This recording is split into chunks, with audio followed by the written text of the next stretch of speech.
নমস্কার, গল্পের কোলাহলের ৬৪ নম্বর এপিসোডে সকলকে স্বাগত। আজকে রয়েছে তোমাদের সকলের জন্য দুটি সত্যি ভৌতিক ঘটনা, যেটা এসেছে আমাদের মেলে। প্রথম ঘটনাটি একটি অদ্ভুত ঘটনা একটি কলেজের ছাত্রীকে নিয়ে, আর দ্বিতীয় ঘটনাটি একটি বৃষ্টির রাতের। তোমরাও পাঠাতে পারো নিজের জীবনের ঘটনা বা গল্প আমাদের মেল আইডি গল্পের kolahol@gmail.com ডেসক্রিপশনেও দেওয়া রয়েছে আমাদের মেল আইডি। আজকের ঘটনাগুলি ভালো লাগলে লাইক শেয়ার করে একটু ভালোবাসা দিও, আর নতুন সত্যি ভৌতিক ঘটনা মিস না করতে চাইলে সাবস্ক্রাইব করে নিও। চলি সরাসরি প্রথম ঘটনায়, যেটা পাঠিয়েছে রাকেশ সমাদ্দার আমাদের মেলে। ঠিক যেমনভাবে লিখে পাঠিয়েছে সেরকমটাই আমি পড়ে শোনাচ্ছি। আমি অয়ন আছি তোমাদের সাথে।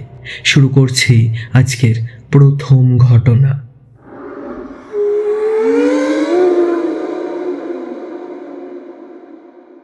হ্যালো অয়ন, আমি রাকেশ সমাদ্দার। ঘটনা পাঠাচ্ছি গড়িয়া থেকে। এই ঘটনাটি আমার মায়ের সাথে ঘটে যাওয়া একটি ঘটনা। ঘটনাটি আমি ভাঙাভাঙাভাবে আমার মায়ের থেকেই শুনেছিলাম, সেটাই আমি গুছিয়ে লিখে পাঠাচ্ছি। আমার মা বর্তমানে একটি কলেজের ইকোনমিক্সের প্রফেসর। মায়ের তখন বয়স ছিল 20। কলকাতার একটি কলেজ থেকে মা তখন বিএ পড়ছিল ইংলিশে অনার্স নিয়ে। কলেজে মায়ের ক্লাসে একটি মেয়ে পড়তো, তার নাম ছিল স্বপ্না। মেয়েটি খুবই শান্ত স্বভাবের ছিল। তার বান্ধবী বলতে কেউই সেরকম ছিল না, কথাবার্তাও কারুর সাথে বলতো না খুব একটা। একদিন পিরিয়ডের ব্রেকে মা দেখে ওই স্বপ্না নামক মেয়েটি নিজের টেবিলে মাথা নিচু করে শুয়ে কাঁদছে। যেহেতু সে কারুর সাথেই কথাবার্তা বলতো না, তাই কেউই তার কাছে যাচ্ছে না জিজ্ঞাসা করতে তার কান্নার কারণটা। মায়ের মনে মায়া হয়। স্বপ্নাকে ওরকম একা বসে ফুঁপিয়ে ফুঁপিয়ে কাঁদতে দেখে মা যায় ওর কাছে, পাশে বসে ওকে ডাকে। হকচকিয়ে ও মাথা তোলে, চোখের জল মুছে তাড়াতাড়ি। হাবভাবে বোঝা যায় সে একটু লজ্জা পেয়েছে মাকে দেখে। মা জিজ্ঞাসা করে তাকে, কিছু কি হয়েছে? উত্তরে সে ঘাড় নেড়ে না বলে। তারপর বিড়বিড় করে কিছু বলতে থাকে নিজের মনে। মা ওর ডেস্ক থেকে উঠে নিজের জায়গায় চলে যায়। কলেজ ছুটি হওয়ার পর মা বাস ধরবে বলে যখন বড় রাস্তায় দাঁড়িয়ে দেখে সেই স্বপ্না নামক মেয়েটি রাস্তার পাশে একটি ফাঁকা গলির ভেতরে কাঁদছে, আর কারুর সাথে একটা ঝগড়া করছে যেন। কৌতূহল বাড়ে মায়ের। মা দেখে গলির ভেতরে ও দেওয়ালের দিকে তাকিয়ে কাঁদছে আর ঝগড়া করার মতো কথা বলছে। সেখানে আর কেউই নেই। মায়ের অদ্ভুত লাগে। সেই মুহূর্তে বাসও এসে যায়, তাই মা বাড়ি চলে আসে। পরের দিন যখন মা কলেজে যায়, স্বপ্নাকে আর দেখতে পায় না। ভাবে কোনো কারণে হয়তো অ্যাবসেন্ট রয়েছে। তবে সন্দেহটা বাড়ল তার কিছুদিন বাদ থেকে, যখন কলেজের ম্যাডাম স্যারেরা সবাই ক্লাসের সবাইকে জিজ্ঞাসা করে স্বপ্নার ব্যাপারে। কেউই কিছু জানতো না, কারণ ওই মেয়েটি তো কারুর সাথেই কথা বলতো না। তবে সবাই বলে সেই দিন কাঁদছিল, আর আমার মা গিয়ে কথা বলেছিল। প্রফেসররা তাই মাকে ডেকে পাঠায়। মা তাদের গিয়ে সব কথাই বলে, সেদিন ক্লাসে যা যা হয়েছিল। বলে না শুধু ওই গলির কথাটা।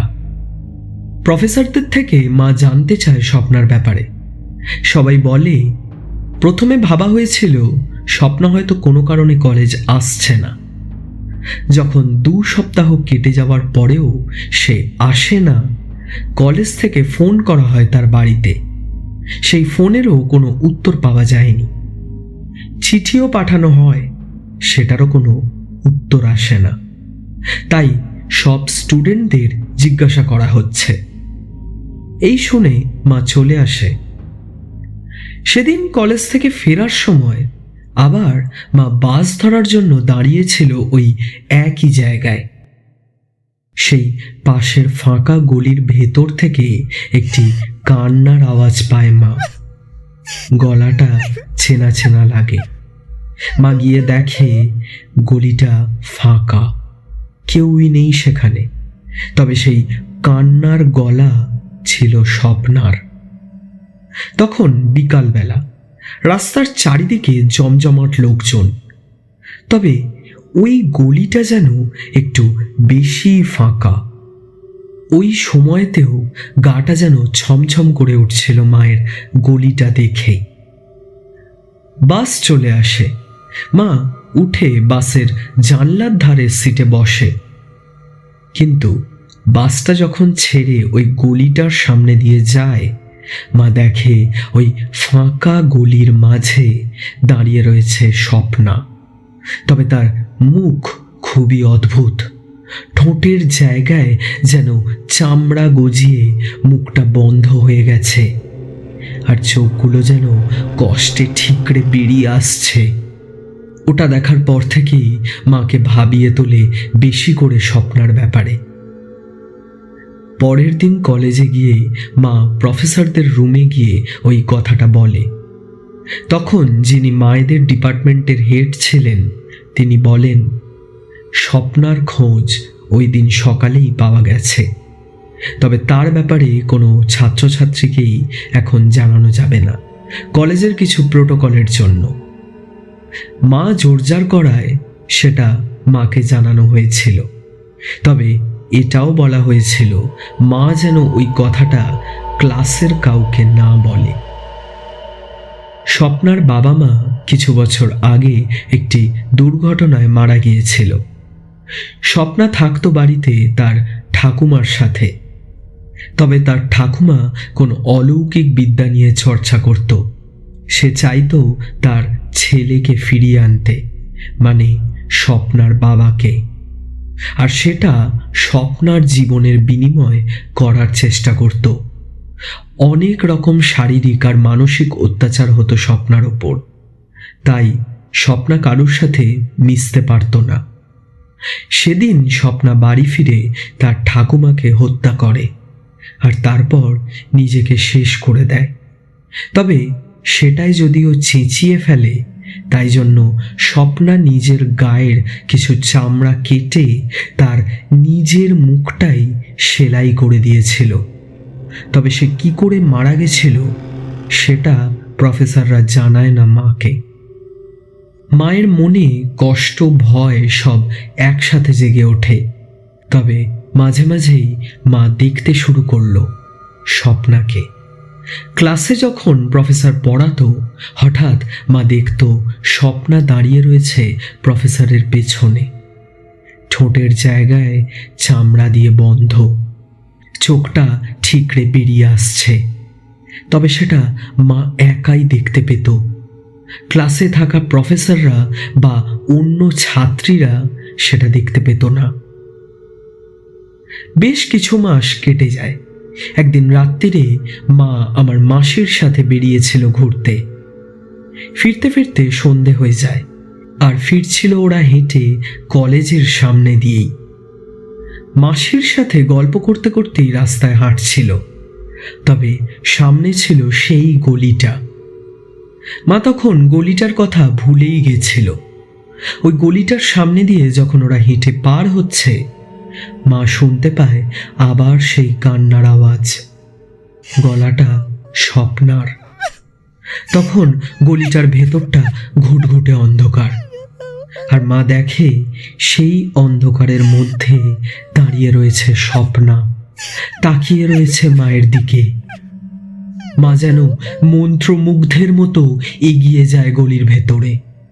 দেখে স্বপ্নাও এগিয়ে আসছে মায়ের দিকে। পেছন থেকে মাসির হাতের টানে মায়ের ঘোরটা কাটে। দেখে গলির ভেতরে প্রায় অনেকটাই মা ঢুকে এসেছে। মাসি জিজ্ঞাসা করে, হঠাৎ তুই এরকম অন্ধকার গলিতে ঢুকছিস কেন? মা ঘুরে আঙুল দেখায় গলির ভেতরে, যেখানে দাঁড়িয়ে রয়েছে স্বপ্না। তার কান্নার আওয়াজ ভেসে আসছে মায়ের কানে তখনও। মাসি অন্ধকার গলিটা দেখে হাত ধরে মাকে টেনে নিয়ে বেরিয়ে আসে, তবে সেই কান্নার আওয়াজ মাকে তাড়িয়ে বেড়ায়। শুনতে থাকে প্রায় সব সময় স্বপ্নার কান্না। রাতে ঘুমোলেও সেই আওয়াজ থামতো না। অবশেষে মা বাড়িতে জানায়। আমার ঠাকুমা সঙ্গে সঙ্গে একজন ওঝার কাছে নিয়ে যায় আমার মাকে। তার নাম ছিল রতন ওঝা। উনি আমার মায়ের থেকে জানতে চায় ওই গলির ব্যাপারে। উনি বলেন সেই রাতে উনি ওই গলিতে যাবেন। পরের দিন রতন ওঝার মৃতদেহ উদ্ধার হয়েছিল ওই গলির ভেতর থেকে। মুখে ছিল তার সেলাই করা চামড়া, চোখ তার ঠিকরে বেরিয়ে এসেছিল। কি করে সে মারা গেছিল তার রহস্য স্থানীয়রা বা পুলিশ তদন্ত করেও জানতে পারেনি।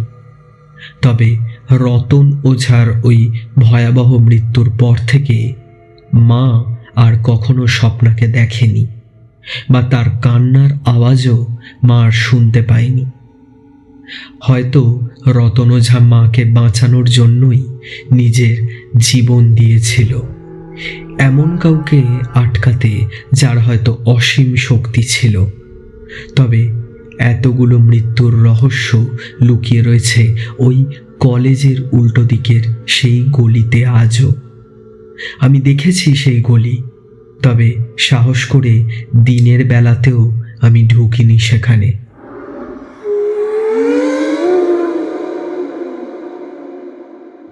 রাকেশ, ওই গলিতে হয়তো এমন কিছু অসমাপ্ত অভিশাপ রয়েছে যার শক্তির সাথে হয়তো রতন ওঝা লড়তে পারেনি, তাই সে প্রাণ হারিয়েছিল। খুব ভালো লাগলো তোমার ঘটনাটি পাঠ করে। অনেক ধন্যবাদ আমাদের চ্যানেলে ঘটনা পাঠানোর জন্য। শ্রোতা বন্ধুরা, এবার চলি আজকের দ্বিতীয় ঘটনায়, যেটা পাঠিয়েছে সৌম্যজিৎ কাঁড়ার আমাদের চ্যানেলে। যেমনভাবে ঘটনাটি পাঠিয়েছে সেরকমটাই আমি পাঠ করে শোনাচ্ছি।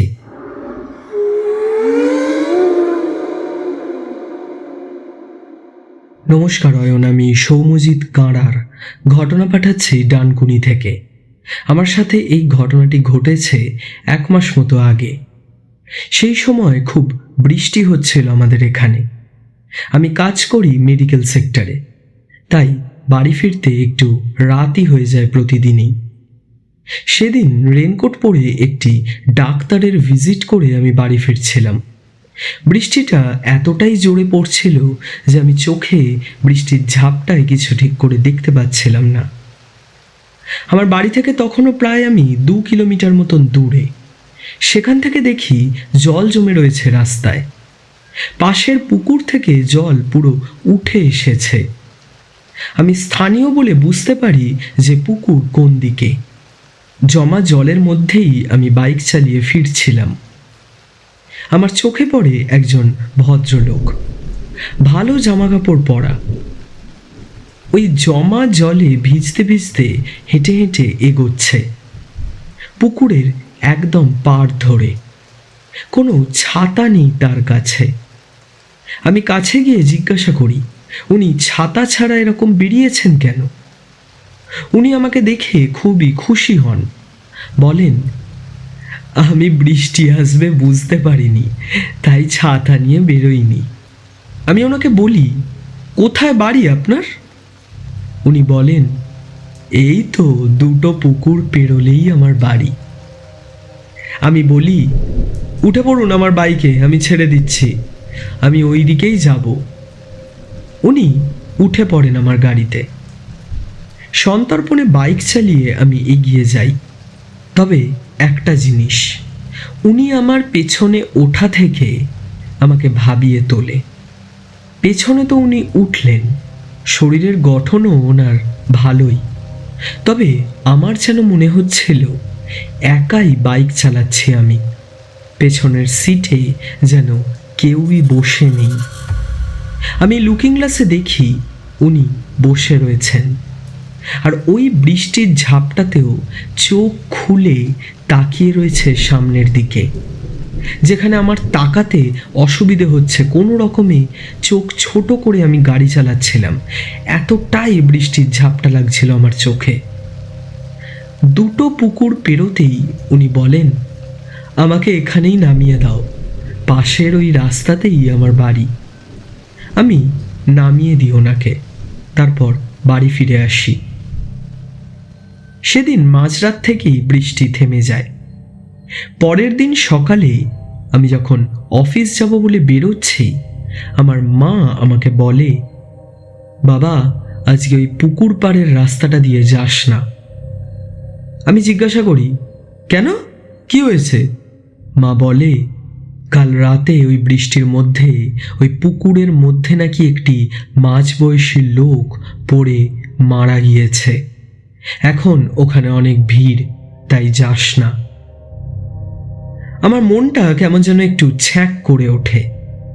মাকে কিছু বলি না, তবে আমি ওই রাস্তা দিয়েই যাই দেখার জন্য। আর যেটা ভেবেছিলাম সেটাই ঠিক। ওই পুকুরের সামনে পৌঁছে দেখি অনেক লোকজনের ভিড়, আর তার মধ্যে শোয়ানো রয়েছে একটি মাঝবয়সী লোকের মৃতদেহ। সেই আগের দিন রাতের লোকটি, যাকে আমি বাইকে তুলে বাড়ির সামনে নামিয়ে দিয়েছিলাম। আর সেই দৃশ্য আমি বেশিক্ষণ দেখতে পারি না, চলে যাই। তবে একটা জিনিস আমাকে ভাবিয়ে তুলছে, আমার সাথে দেখা হওয়ার আগেই কি উনি মারা গিয়েছিলেন? তাই জন্যই কি আমার বাইকের পেছনের সিটটা ফাঁকা মনে হচ্ছিল? ওনার শেষ অসমাপ্ত যে আক্ষেপ বাড়ি পৌঁছতে পারেনি, সেটা তার প্রেতকে আমি কি সাহায্য করেছিলাম?